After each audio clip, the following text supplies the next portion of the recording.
para a manutenção de uma atividade econômica, a gente sabe que uma empresa precisa se relacionar com vários agentes, precisa também de matéria-prima e de insumos para que a sua atividade aconteça. Nesse sentido, nós precisamos então de um instrumento jurídico para regular essa relação com os seus fornecedores. Portanto, um contrato de fornecimento.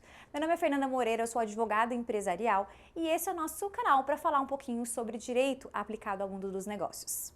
Os contratos de fornecimento são utilizados pelas empresas porque todas as vezes que nós precisamos de um fornecedor, há então um instrumento para regular essa relação. E o primeiro ponto a se pensar, falando do contrato de fornecimento especificamente, é que não há um regramento específico para tratar esse instrumento. Então nós temos um regramento geral, que é o Código Civil, e nós temos alguns outros regramentos que se aplicam sim e são bastante similares, como por exemplo o contrato de compra e venda.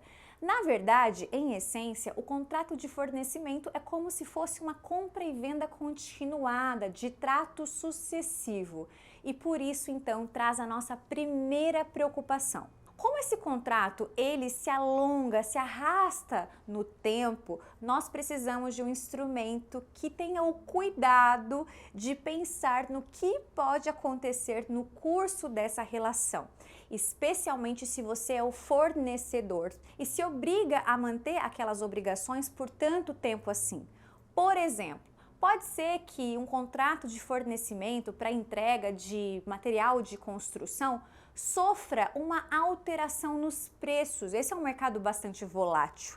E se eu, como fornecedora, me obrigo a pagar certo preço determinado, sem considerar que haverá sim um possível aumento do preço do meu material de fornecimento e eu me obrigar a manter aquele preço para a empresa que está me contratando, certamente eu terei prejuízos.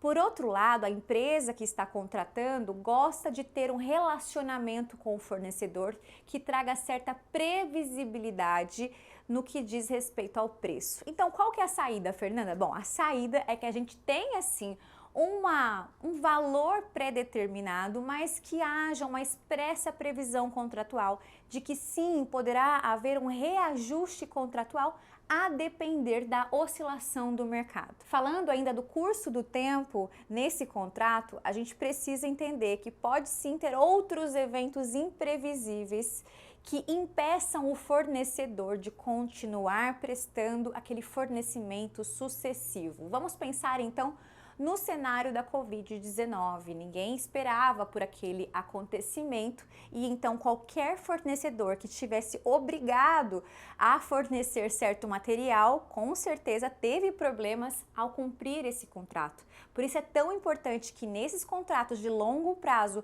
a gente trate ali então sobre possibilidades de imprevisibilidade, caso fortuito, força maior, por exemplo, uma enchente, algum fenômeno da natureza que impeça o fornecedor de cumprir sua obrigação contratual. Por fim, e não menos importante, é muito interessante que as partes entendam qual é a natureza do bem fornecido.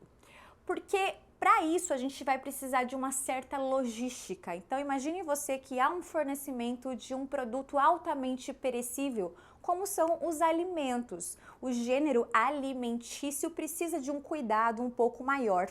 Então, se eu sei que eu tenho alimentos para serem fornecidos, que precisam de um certo tipo de refrigeração, quando esses alimentos são entregues, precisa haver uma pessoa no local do fornecimento, um funcionário encarregável, uma certa condição de ambiente para que não haja então o perecimento desses insumos. E mais uma vez a gente precisa se atentar aos termos do contrato, trazendo obrigações tanto para fornecedor quanto à empresa que está contratando esse serviço de fornecimento.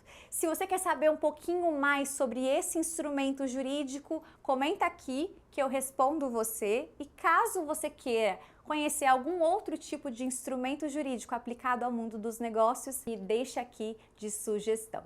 Até mais!